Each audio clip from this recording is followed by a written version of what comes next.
안녕하세요 구독자 여러분. 몇 명 없지만 짠돌이 만수르의 짠만입니다.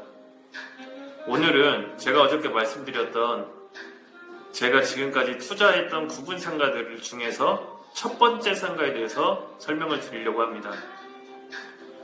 한 8년 전에 3년 동안 장사해가지고 모았던 돈 1억이랑 그리고 대출 약 3억 원, 한 2억 8천 정도 받았던 것 같아요. 그 금액을 가지고 보증금 5천에 월세 250만 원이 껴있는 상가 3칸을 매매하게 됩니다. 부천 중동에 위치해 있고요.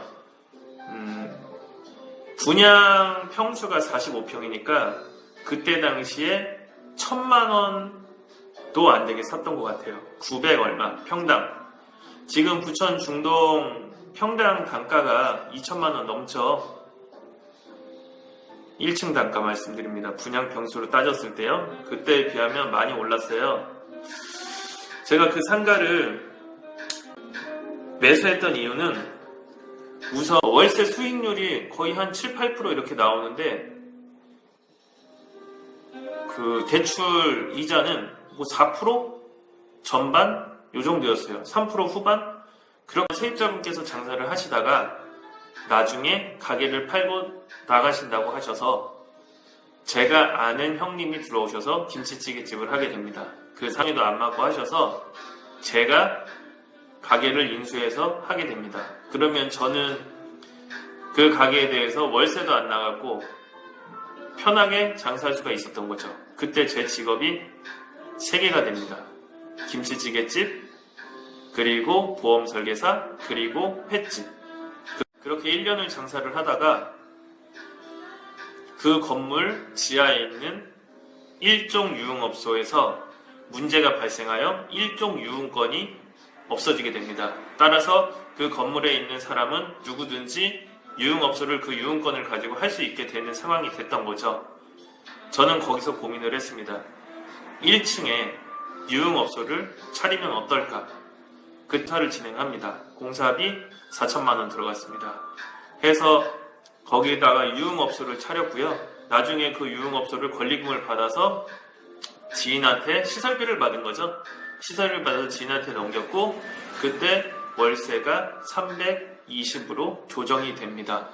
그리고 나중에 차후에 장사가 잘 돼서 세입자가 몇 번 바뀌면서 최종적으로 지금 현재 350을 받고 있고요. 그때 구매했을 때 당시에는 상가가 104호, 105호, 106호로 이렇게 음식점을 하고 있었는데 지금은 합병했다가 분리를 해가지고 유흥업소랑 그리고 노래클럽으로 해가지고 전체 다 쓰고 있어요. 또 중동에서는 그 위치가 처음에 제가 구매했을 때는 4억 3천이 비싸다, 뭐 그걸 왜 사냐 이랬던 분들이 대다수인데 지금은 잘 샀다.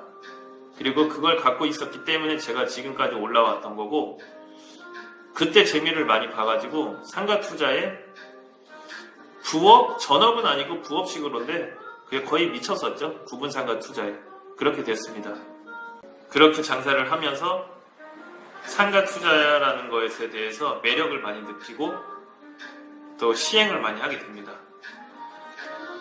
횟집도 하고 유흥업소도 하고 그리고 보험 설계사도 하면서 장사를 해서 돈을 모아서 또 상가를 투자하게 됩니다. 하지만 오늘은 그 계속 말씀드렸던 첫 번째 상가에 대해서 자세하게 말씀드리겠습니다.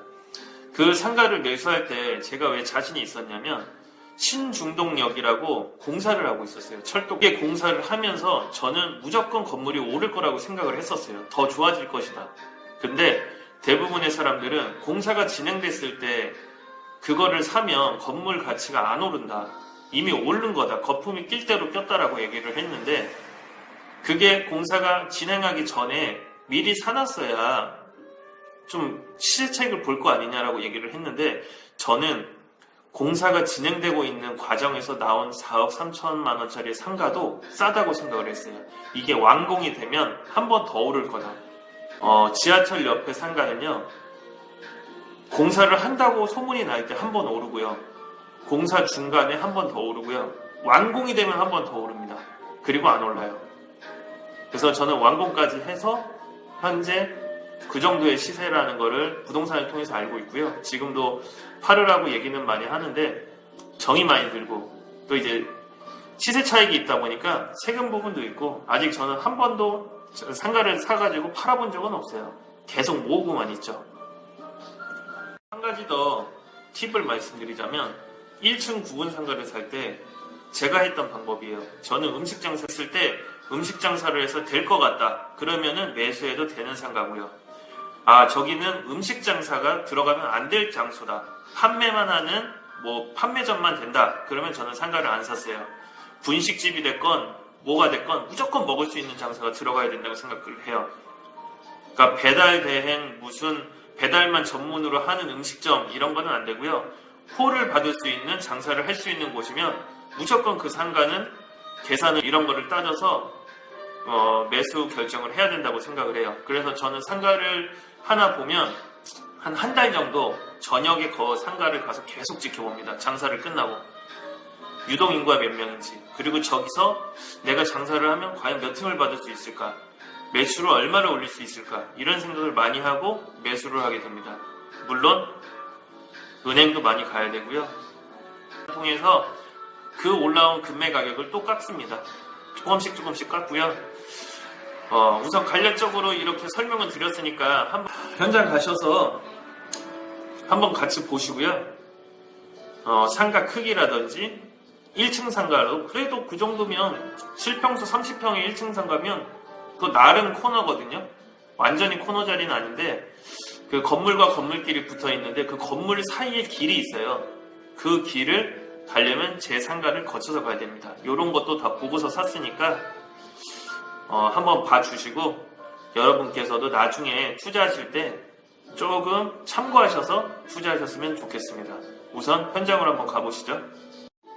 우선 넘어가기 전에 이게 제가 운영하고 있는 무인 커피숍이거든요. 여기도 상가 분양을 받아서 커피숍을 차려가지고 월세가 안 나가고 있는 상태예요. 그냥 뽑고 커피도 다른 데 가서 먹지 않고 제 커피로 원두값만 내고 먹겠습니다. 짠돌이 만수르입니다.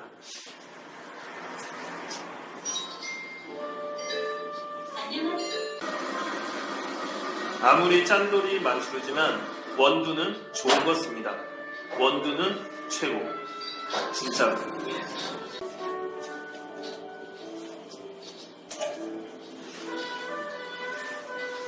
커피 나왔으니 중동으로 한번 가보시죠. 자, 보이시나요? 이 건물 전체에서 1층 여기 오른쪽 한 칸, 가운데 2칸, 왼쪽 3칸 이걸 털어서 현재 유흥업소로 운영 중인 상가입니다. 여기는 보시면 아시겠지만 다 유흥업소고 일종 상업지구예요. 모텔도 있고 요 뒤쪽엔 모텔도 있고 요 오른쪽 뒤쪽에는 보시면 다 오피스텔 건물들이 있습니다. 권리금이 다 1억 이상 2억 3억씩 형성되어 있는 자리예요. 보시면 아시겠지만 이렇게 건물과 건물 사이에 사람들이 지나갈 수 있는 공간이 있어서 다른 건물들은 붙어 있어가지고 사람 통행이 없는데 여기는 건물과 건물 사이에 공간이 있어요. 그래서 이쪽으로 보시면 이쪽에도 출입문이 따로 있고 여기로 나가서 보시면 이렇게 보시면 여기 건물이 있습니다. 우선 건물 외관 리뷰는 여기서 마무리할게요. 첫 번째 첫 자식 같은 상가에 대해서 리뷰를 했고요. 어떠세요? 1억을 투자해서 월세는 350씩 계속 받고요. 시세 차익은 현재 4억 3천에서 10억 5천이니까 시세 차익은 6억 정도를 볼 수 있습니다. 물론 팔아야 시세 차익을 보는 건데 저는 굳이 지금 돈이 필요하지 않아서 팔지 않고 있습니다. 그냥 매달 모은 돈으로 또 살 생각입니다. 우선 제가 가지고 있는 상가에 대해서 다 리뷰가 끝나면 저는 분명히 또 살 거예요. 또 살 때 과연 이게 사도 될지 안 될지 여러분들과 의견도 나누고 답글에 달아주시고 제가 보는 눈, 제가 봤을 때는 이런데 여러분이 생각했을 때는 어떤가 이런 것도 한번 여쭤보고 그리고 실제로 사서 나중에 그거를 팔았을 때 그 쾌감을 여러분들과 같이 느껴보도록 하겠습니다. 자, 고맙습니다. 구독과 좋아요 눌러주시고요. 짠돌이 만수르였습니다.